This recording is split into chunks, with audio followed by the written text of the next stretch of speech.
곳에 내 마음이 있다. 아멘. 라고 하는 제목으로 말씀을 전해보자 합니다. 원래는 이 제목이 아니었습니다. 이 제목 말고 다른 제목을 제가 정했습니다. 그 제목 이름이 불편한 진실이라고 하는 제목을 정했다가 이게 좀 성경적인 것은 아니겠다라고 생각을 해서 재물이 있는 곳에 내 마음도 있다라고 하는 제목으로 말씀을 전하고자 합니다. 오늘요 저는 정말 불편한 진실을 이야기하려고 합니다. 그래서 기도 가운데 하나님 오늘은 새가족 다음 주에 좀 오게 해주세요. 제가 좀 오늘은 이거는 건너뛰었으면 참 좋겠는데 또 재물 이야기 또 헌금 이야기를 어쩔 수 없이 해야 되는 이러한 상황에 하나님 와 있으니까 좀 처음 오늘 그 오시는 분 참 불편하겠다라고 하는 그런 생각이 듭니다. 좀 오해하지 아니하시고 좀 들었으면 좋겠어요. 주제 설교는 제가 기도하는 가운데 선택해서 성경을 순차적 그 주제 설교는 제가 설교를 하는데 성경을 순차적으로 설교하는 강해 설교는 이번 주 제가 담당해야 할 부분은 참 어렵고 힘든 설교 준비였습니다. 피해갈 수 없는 아주 불편한 진실이 제 마음속에 있었습니다. 영국에 있을 때 징구 목사님이 자신이 한국에서 큰 교회 부목사로 있을 때 이야기를 해 주었습니다. 성도님들의 수가 참 많으니까 많은 성도님들이 본인에게 도서비 쓰라고 그리고 교통비 쓰라고 봉투를 주셨다고 합니다. 그래서 몇 년을 부목사로 있다 보니까 그렇게 받는 것이 참 많았고 자신은 어느덧 그 일들이 익숙해져 갔다라고 이야기를 합니다. 물론 주시는데 사양하는 것보다 감사해 하고 그리고 그 주신 분을 위하여 축복 기도를 하는 것이 좋을 것 같아서 감사함으로 받았다고 합니다. 그런데 문제가 생긴 것입니다. 자신이 가지고 있는 마음의 문제가 생기기 시작했던 것이죠. 자신의 마음이 너무 그것에 익숙해져 가고 있는 자신의 마음을 뒤돌아보게 되었다라고 하는 겁니다. 한 번은 어떤 집사님이 교회 현관에서 조용히 자신을 부르더랍니다. 부를 때 무슨 생각을 하고 부르는지 대충은 알고 있지요. 무슨 감사 표시를 하시려고 하는구나 라고 생각을 했답니다. 아니나 다를까 그분이 자신의 핸드백 가방 속에서 봉투를 하나 꺼내 들었지요. 그랬더니 그 부목사님이 괜찮습니다 하면서도 손은 벌써 건네는 봉투에 가 있더랍니다. 그리고 그 봉투를 받으면서 그 목사님이 감사합니다. 제가 기도하겠습니다. 라고 그렇게 말씀을 드렸지요. 그런데 그 여집사님이 말씀을 하셨어요. 목사님, 제가 다음 주 여전도회 기도인데 지금 봉투에 있는 이 기도문을 좀 읽어보시고 점검을 좀 해주세요. 라고 그 봉투 안에 들어있는 기도문을 가리킨 것입니다. 그러니까 돈 봉투를 받은 것이 아니라 기도문 적은 것을 그 목사님은 손에 든 것입니다. 그것에 익숙하다 보니 그날 자신이 정말 속물이었다라고 하는 것을 뼈저리게 느꼈다라고 하는 겁니다. 그런 자신이 얼마나 싫은지 그 쓴물이 이렇게 마음속에서 올라오니까 정말 목회하기 싫다. 나도 별 수 없는 사람이구나 라고 하는 그 생각이 그 마음속에 들었다라고 하는 겁니다. 저는 뭐 다른가요? 교회 부목사로 있을 때 저도 그런 마음이 들었던데요. 그것에 익숙해서 몇 년을 지내다 보니까 역시 저도 속물로 변해가고 있는 사람 중에 한 사람이었음을 저도 알게 됩니다. 여러분, 성도님들이 목사를 보고 드렸겠어요? 하나님 보고 드렸겠지요. 하나님 앞에 드리는 그 마음으로 목사님들에게 교통비를 드리고 도서비를 드리지 않았겠습니까? 우리는 하루라도 돈 한 번 안 쓰고 살아본 적이 얼마나 있을까요? 하루를 살다 보면 모두 다 돈과 연결된 삶을 사는 것 같습니다. 어떻게 보면 돈의 위력을 우리들은 누구나 다 잘 아는 것 같습니다. 돈에는 장사가 없다라고 하는 말이 있습니다. 그래서 다은이에게 물어봤습니다. 돈에는 장사가 없다라고 이게 무슨 말이냐라고 했더니 뭐 비즈니스 하는 거야 아빠? 라고 이야기를 하죠.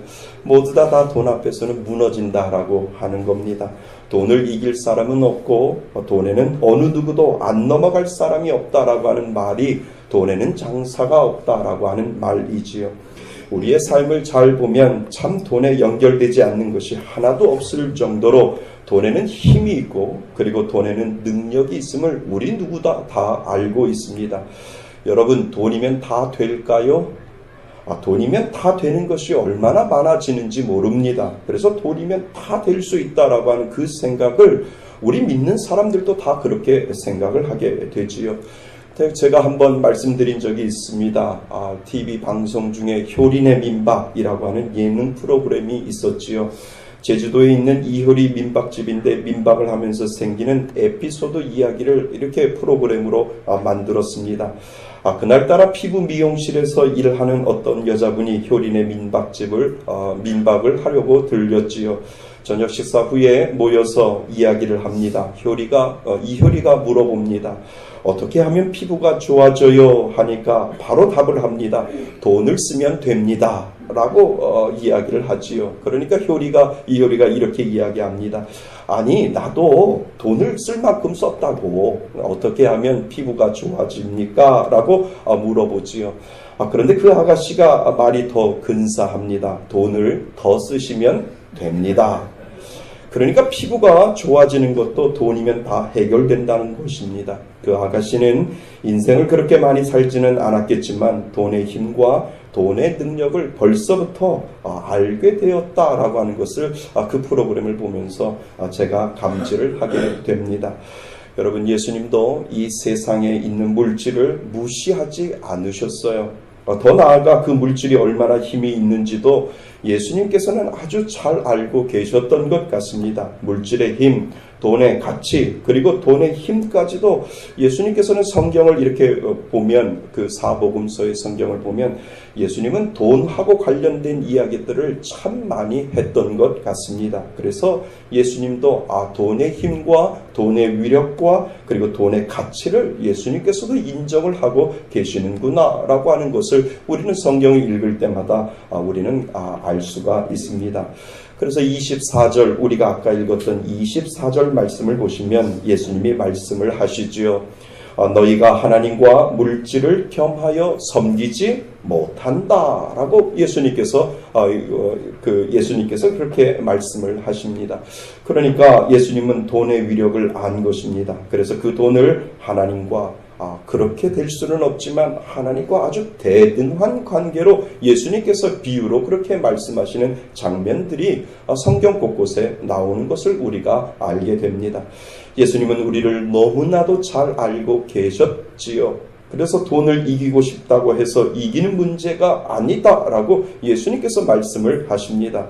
그래서 어떤 사람들은 그런 이야기를 합니다. 아니요. 예수님, 하나님도 잘 믿을 수 있고요. 물질도 잘 다룰 수 있습니다. 라고 그렇게 이야기하는 사람들도 있습니다. 하지만 예수님은 그런 사람 없다. 라고 성경에 우리들에게 이야기를 하십니다. 하나님이 우리를 만드셨는데 생겨먹은 모습이 그렇다라고 하는 겁니다. 우리는 두 돈과 하나님을 동시에 섬길 수 없는 그러한 구조로 되어 있다라고 예수님께서 이미 우리들의 마음을 알고 계시고 하나님과 물질을 동시에 다룰 수 있는 사람은 없다라고 예수님께서 성경을 통해서 우리들에게 설명을 하고 계십니다. 하나님이 우리 안에 오면 올수록 물질에 대한 욕심이 우리 안에서는 물러나가고요. 그리고 반대로 물질을 품을수록 하나님은 우리 안에서 멀어져 가는 그러한 구조로 우리의 삶의 인간의 구조는 그렇게 되어 있다라고 예수님께서는 우리 자신을 정확하게 꿰뚫어 보시는 장면들을 우리는 볼 수가 있습니다. 우리는 그런 구조라고 예수님께서는 단정 지어 놓으셨어요. 안 그러려고 애쓰는 것뿐이지 모든 인간은 똑같다라고 예수님께서는 우리를 그렇게 만들어 놓으셨습니다. 돈은 힘이 있어요. 돈만 있으면 다냐라고 묻는다면 많은 사람들이 다예요 라고 이야기하는 사람들이 얼마나 많은지 모릅니다. 그러니까 돈만 있으면 다 해결됩니다.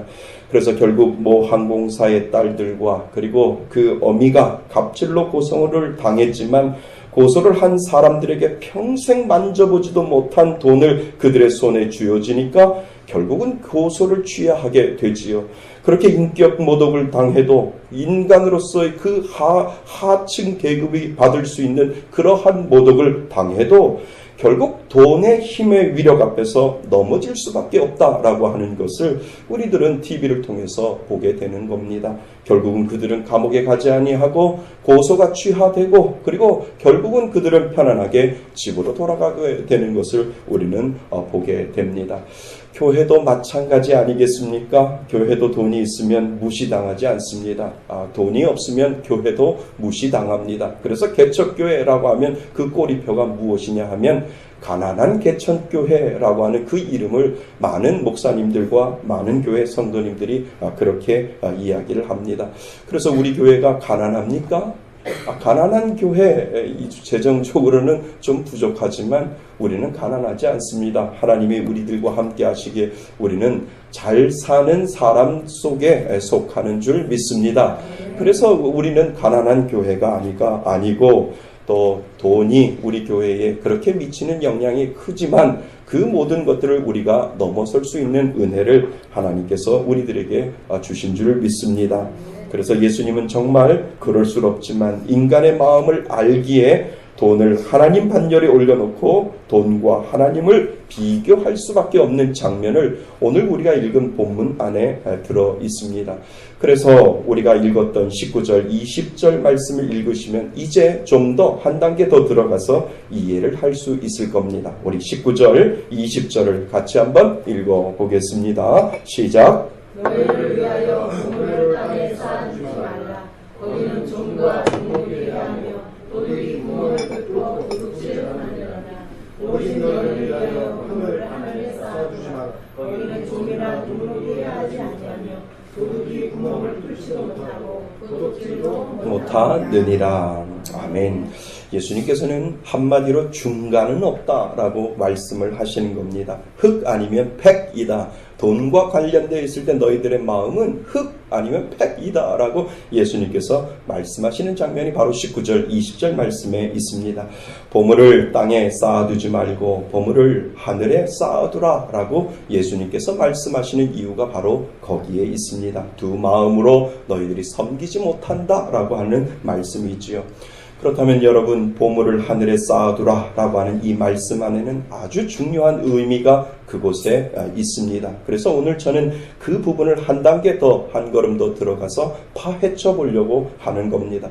그 안에는 우리들의 심리도 있고요. 그 안에는 세상에서 보여주는, 외부적으로 보여주는 나의 마음이 아니라 내 안에 감추어져 있는 내 마음을 제가 한번 들춰보려고 지금 이 말씀을 일주일 내내 묵상을 했습니다. 보물을 하늘에 쌓아두라 라고 하는 이 말의 의미는 무엇이 있을까요? 헌금하려면 제대로 하라라고 하는 것이고요. 그리고 내가 낸 헌금을 하나님은 정확한 그때에, 정확한 때가 되면 정확하게 하나님께서 계산하신다라고 하는 의미가 바로 여기에 들어 있습니다. 보물을 하늘에 쌓아두라. 너희들이 이 땅을 살아갈 때 저축도 하지만 네가 믿는 사람으로서 살아갈 때 이 보물을 하늘에 쌓아둘 줄도 알아야 되는데, 그 하늘에 쌓아둘 때 너희들의 마음이 하나님 앞에 얼마나 정직하게 헌금을 하고, 그리고 하나님 앞에 얼마큼 내가 하나님 앞에 드렸을 때 하나님은 그 헌금을 너희가 드렸던, 하늘에 쌓아두었던 그 하늘 창고를 언젠가는 열어서 하나님께서 정확하게 계산하신다라고 하는 의미가 이곳에 들어 있습니다.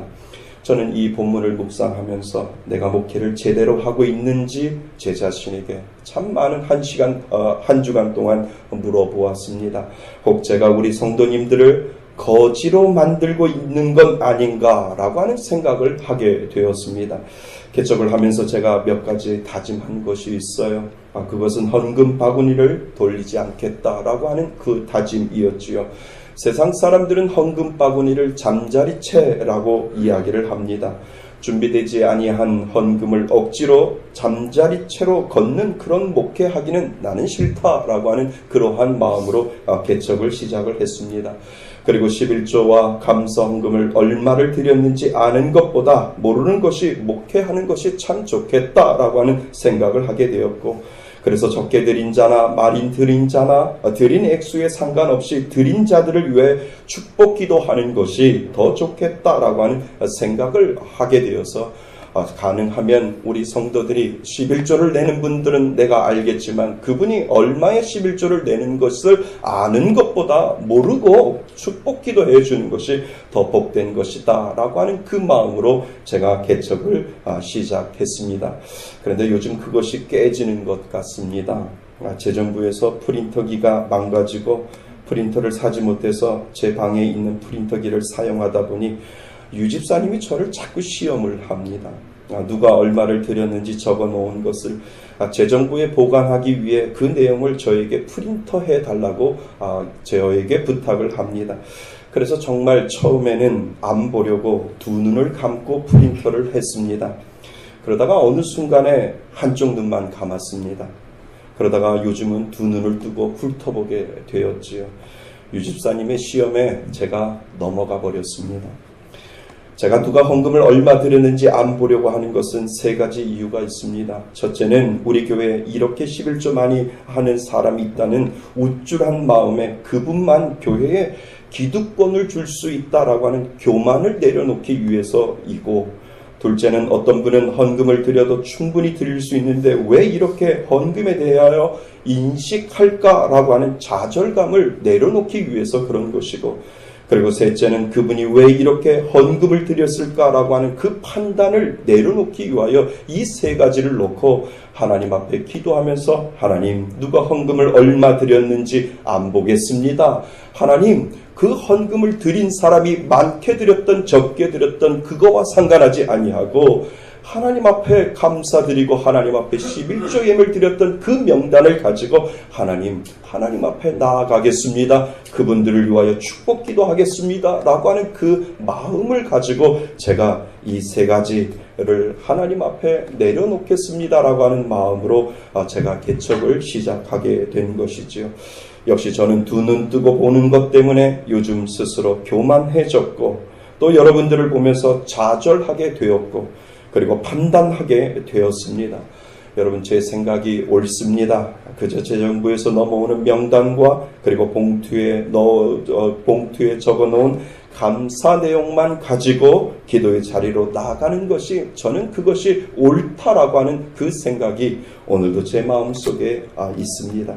개척을 하면서 우리 성도님들 헌금에 부담 없이 자유롭게 신앙생활을 할 수 있도록 했는데, 그런데 가만히 보니 부담이 없다는 말 속에는 편안하게 신앙생활을 도와주는 격이 되었다라고 하는 그러한 잘못된 목회를 하고 있지 않는가라고 하는 생각이 제 마음속에 일주일 내내 제 마음을 흔들고 있었습니다. 너무 편하니까 도전도 없고 생각도 없어서 헌금은 하나님과 나 사이에 어느 누구도 관여하지 아니하고 내 믿음으로 내는 거지라고 훈련을 시켜 놓으니까 때로는 그것에 안주하시는 분들이 많이 있었던 것 같습니다. 그러니 세상으로 가는 교회는 축복을 운운하며 헌금을 강요하고 하나님의 것 11조를 떼어 먹으면 하나님은 그 11조를 다 찾아가신다고 세상으로 가는 교회와 세상으로 가는 목사들은 그렇게 엄포를 놓다든가, 그리고 감사 헌금을 드릴 때는 부담이 들더라도 하나님 앞에 풍족하게 드리는 것이 낫고, 빚을 내서라도 하나님 앞에 헌금해야 한다는 그 잘못된 축복이 싫어서, 만약에 내가 그렇게 목회를 한다면 나는 그렇게 하지 않으련다, 그렇게 하면 나는 목회 안 한다라고 하는 그 다짐을 하고 또 자짐을 했는데, 그렇게 부담을 드리지 아니하니까 하나님께 해야 할 기본적인 것도 하지 아니하는, 어떻게 보면 자신의 믿음을 속이거나 애써 자신을 이해시키는 꼴로 우리 성도님들을 만들어 놓지 않았는가라고 하는 생각을 일주일 내내 제 마음속에 하게 되었습니다. 오늘 본문 하늘의 보물을 쌓아두라라고 하는 말 속에는 분명 우리가 주고 하나님 앞에 섰을 때 하나님은 우리가 하늘에 쌓아두었던 것을 정확히 계산한다라고 하는 의미가 그 안에 들어 있습니다.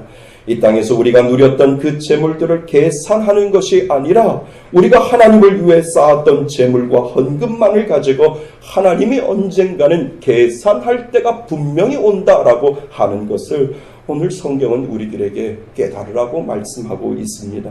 그래서 이 땅에서 마음껏 살다가 죽어서 천국에 갔을 때 하나님이 여러분들의 창고를 열어보시고 정말 계산할 것이 없다면, 정말 그 셈을 할 것이 없다면 나는 목사로서 우리 성도들을 저 천국에 가서 거지로 만들어 놓는 그러한 목회를 하고 있는 것 아닌가라고 하는 그러한 자책감이 제 마음속에 들게 되었습니다. 목회자 자신의 욕심 때문에 자신의 사욕을 채우기 위하여 하나님의 이름을 팔아 재산을 불리는 목회자처럼, 그리고 그 욕심을 지키기 위하여 자녀에게까지 물려주려고 하는 터무니없는, 그리고 지나친 부담을 주는 그런 목사는 절대 되지는 말아야 되겠다라고 하는 그 하나님 앞에 다짐하고 기도는 하겠지만, 그래도 적당한 긴장 그리고 건강한 부담은 우리 성도님들에게 드려서 하나님을 위하여 사용하고 드렸던 그 모든 것들을 내가 죽어서 하나님 앞에 펼쳐놓고, 하나님이 내가 드렸던 그 창고를 열어놓고, 이야, 너가 참 나를 위해서 참 많이 드렸구나 라고 하나님께서 만들어 놓는다면, 나는 우리 성도님들을 거지로 만들지 아니하고 저 천국에서 풍성한 은혜를 누리며 살아갈 수 있는 그러한 성도로 만들어 놓을 수 있다라고 하는 생각을 하게 되었습니다. 여러분, 부담 없이 예수를 믿는 것이 아니라 건강한 부담을 갖고 열심히 살다가 천국에 가서 제대로 살아보는 것이 신앙인의 소망이 아니겠습니까? 교회, 아니 목사는 이 땅의 소망을 가지고 이 땅의 재물을 쌓으려고 하는 사람들을 모아다가 그보다 더 복된 삶, 천국을 바라보게 하는 삶, 그 삶이 바로 목회이지요. 이 땅만 바라보고 이 땅만 투자하고 이 땅의 것만 집착하는 사람들에게 더 놀라운 세상이 있고, 그 세상을 소망하고 그 세상을 살아가면 하나님께서 그 세상에서 너가 가지고 있는 놀라운 은혜를 주신다라고 하는 그 소망을 심어주는 것, 그것이 바로 목회가 아니겠습니까? 여러분, 헌금은 하나님 앞에 드리는 겁니다. 나는 천국에 쌓아놓은 것이 얼마나 될까? 내가 어떠한 마음으로 헌금을 드렸던 그 마음을 하나님 앞에 보여주었을 때, 그리고 그 마음을 인정하시고 나의 하늘 창고에 쌓아두었던 것을 지금 계산한다면 하나님께서 내가 드렸던 그 모든 것을 가지고 흡족해 하실까라고 하는 그 질문을 우리는 우리 스스로 하나님 앞에 우리 자신을 내려놓고 우리 자신을 열어보아야 한다라고 하는 겁니다. 여러분, 우리가 헌금을 드리면 복 받습니까? 여러분, 복 받습니까? 예, 당연히 복을 받지요. 하지만 세상으로 가는 목사들은 이렇게 이야기를 합니다. 내가 하나님께 드린 헌금은 공짜가 없다고 말을 하지요. 하나님 앞에 드리면, 하나님 앞에 풍족하게 드리면, 하나님 앞에 내 쓸 것 다 아껴서 하나님 앞에 드리면 하나님께서는 축복을 해주시는데, 자녀가 잘 되고 문제가 잘 풀리고 물질적인 축복과 무병장수와 건강의 축복으로 하나님이 채워주신다라고 하는 이상한 논리로 많은 사람들에게 헌금을 강요하는 목사들이 얼마나 많이 있습니까? 저희 집 근처에 돼지고기 집이 있는데, 돼지를 한자로 돈자를 써서 식당 이름이 참 제 마음속에 들어와 있는 식당 이름이 있습니다. 식당 이름이 뭐냐고 하면 돈 놓고 돈 먹기 라고 하는 그 식당 이름이 그곳에 있습니다. 어쩌면 당신들 헌금 많이 하면 돈 놓고 돈 먹기야. 정말 헌금 많이 하면 이 땅에서 무병장수하고 이 땅에서 너희들은 평생을 축복을 얻으면서 하나님이 그 축복을 이 땅에서 내려줄 거야 라고 하는 돈 놓기, 돈 놓고 돈 먹기 식으로 축복을 강요하는 그러한 목사들이 얼마나 많이 있는데요. 그렇지만 하나님은 그것을 축복의 논리라고 우리는 이야기를 하지 않습니다. 하지만 저는 그렇게 말씀을 못 드리겠습니다. 하나님께 제대로 된 헌금을 드리면 복 받는 것은 맞습니다. 그런데 세상으로 가는 목사들이 말하는 그러한 복이 아닙니다. 하나님께 헌금을 드려도 이 땅에서 그 복을 충분히 받아 누려 살 수도 있지만 그렇지만 하나님께 귀한 헌금을 많이 드려도 이 땅에서요 정말 가난하게 살 수 있다라고 하는 사실이 있기 때문에 저는 헌금 많이 드리면 이 땅에서 하나님 앞에 복 받아요 라고 하는 말을 감히 여러분들에게 드리지는 못하겠습니다. 하지만 이거 하나만은 확실합니다. 비록 이 땅에서 가난하게 살더라도 내가 하나님을 위하여 하나님 때문에 하늘 창고에 쌓아둔 것을 계산할 때면 하나님이 이 땅에서 누리지 못한 그 부요함과 축복으로 저와 여러분들을 위로해 주실 것이다 라고 하는 그 확신을 저는 여러분들에게 정확하게 말씀드리고 싶습니다. 하나님께서 여러분들에게 저 천국에서 하늘 창고를 열어서 이 땅에 비록 가난하게 살았지만 저 천국에서 행복하고 하나님이 우리가 누리지 못한 이 땅의 모든 축복을 저 천국에서 누릴 수 있다라고 하는 그 약속을 하나님은 저와 여러분들에게 해고하고 계시는 줄 믿습니다. 저는 이 말씀을 묵상하면서 제 자신을 뒤돌아보았습니다. 저는 26살부터 결혼하기 전부터 학교, 대학을 다니면서 잠깐 사업을 시작을 했는데 그때부터 11조를 하나님 앞에 드린 것 같습니다. 그러니까 우여곡절이 있겠지요. 영국에 가서 10년을 살면서도 많은 우여곡절이 있었습니다. 가만히 생각해 보니까 한 달에 한 번씩은 하나님 앞에 꼭 11조를 드린 것 같습니다. 보니까 26살부터 51살까지 제가 매달 하나님 앞에 11조를 드렸다면 계산을 해보았습니다. 몇 번 드렸을까요? 300번 드렸습니다. 남초는 한 1000번 드린 줄 알았어요. 계산을 해보니까 1년이 12달, 그지요? 그러니까 10년이면 120번, 20년이면 240번, 그러니까 25년이니까 아무리 많이 드려도 300번 11조 드렸습니다.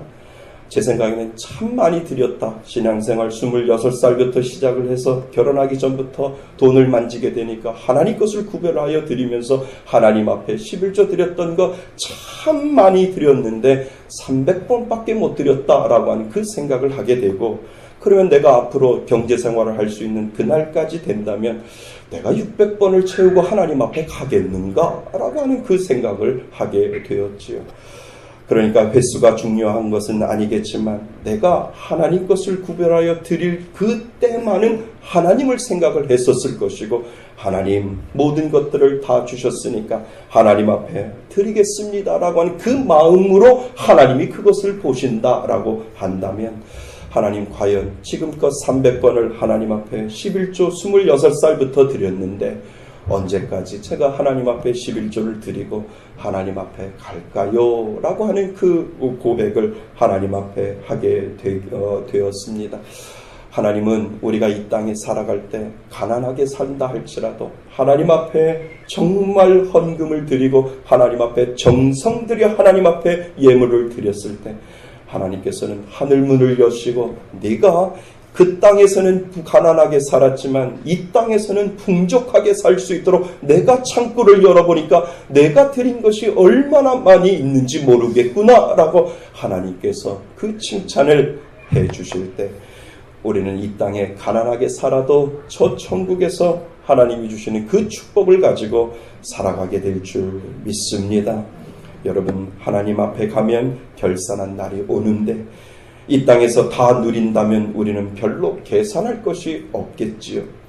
여러분, 돈이 없어서 못 드리는 것이 아니라 믿음이 없어서 못 드리는 겁니다. 그래서 우리는 헌금 앞에 정직해야 합니다. 하나님, 내 먹고 사는 것도 힘든데 하나님 좀 참아주세요 라고 하는 것이 자기의 편리를 위해서 하나님을 설득하는 것이지 결국은 믿음이 없어서 우리는 못 드리는 겁니다. 어떤 분은 돈이 없는데도 하나님 앞에 풍족하게 드리는 분이 있고, 어떤 분은 돈이 많은데도 하나님 앞에 풍족하게 드리지 못하는 분 분명히 있습니다. 그것은 바로 믿음 차이입니다. 돈이 있고 없고가 중요한 것이 아니라 믿음의 차이로 인하여 그것이 바로 되어지는 것이지요.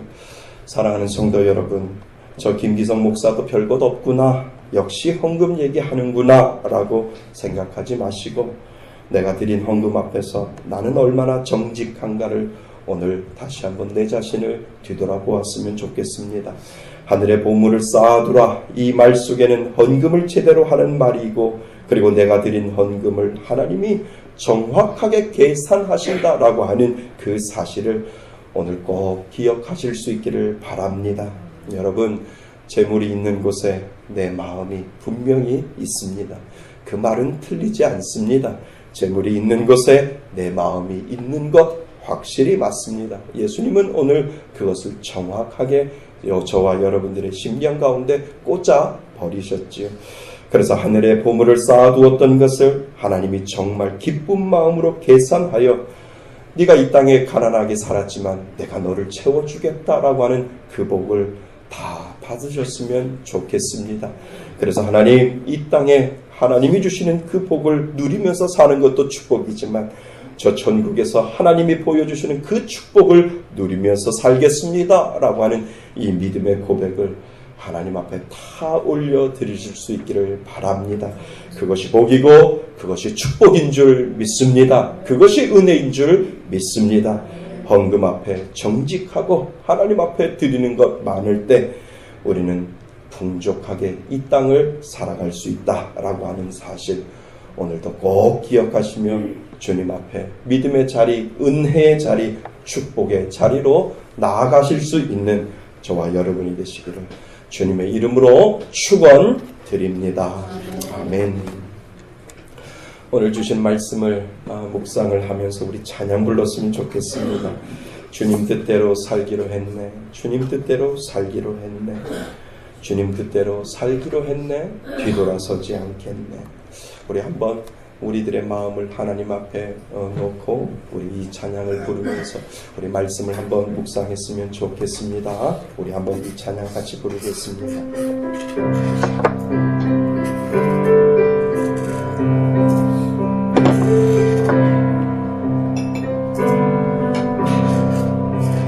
주님 뜻대로 살기로 했네. 주님 뜻대로 살기로 했네. 주님 뜻대로 살기로 했네. 뒤돌아서지 않겠네. 이 세상 사람 날 몰라줘도, 이 세상 사람 날 몰라줘도, 이 세상 사람 날 몰라줘도 뒤돌아서지 않겠네. 세상 등지고 십자가 보네. 세상 등지고 십자가 보네. 세상 등지고 십자가 보네. 뒤돌아서지. 우리 가슴에 손을 얹고 주님 뜻대로 살기로 했네. 주님 뜻대로 살기로 했네. 주님 뜻대로 살기로 했네. 뒤돌아서지 않겠네. 이 세상 사람 날 몰라줘도, 이 세상 사람 날 몰라줘도, 이 세상 사람 날 몰라줘도 뒤돌아서지 않겠네. 세상 등지고 십자가 보네. 세상 등지고 십자가 보네. 세상 등지고 십자가 보네. 뒤돌아서지 않겠네. 여러분들은 얼마나 하나님 앞에 정직합니까? 하나님께서는 오늘도 저 천국에 보물을 저 천국에 쌓아두라고 말씀하실 때, 그리고 언젠가 때가 되면 하나님은 내가 쌓아둔 그 창고를 여시며 계산하신다고 말씀하시는데, 나는 얼마나 하나님 앞에 드렸고 얼마나 하나님 앞에 하나님을 위하여 살았고 하나님을 위하여 내가 드렸는지 오늘 하나님께서는 우리들에게 말씀하십니다. 너희들을 헌금 앞에 정직하라고. 헌금 앞에 너는 정직할 수 있냐고 하나님께서 물어보십니다. 여러분들은 어떻게 대답하시겠습니까? 하나님, 내 마음을 하나님 앞에 정직하게 내려놓겠습니다. 하나님 앞에 모든 것들을 하나님 정직하게 드리겠습니다. 오늘 말씀을 다시 한번 묵상하며 하나님 앞에 우리들의 자신을 내려놓는 그러한 기도를 올려드리시기를 바랍니다. 우리 다 같이 합심하여 주님 앞에 기도합니다.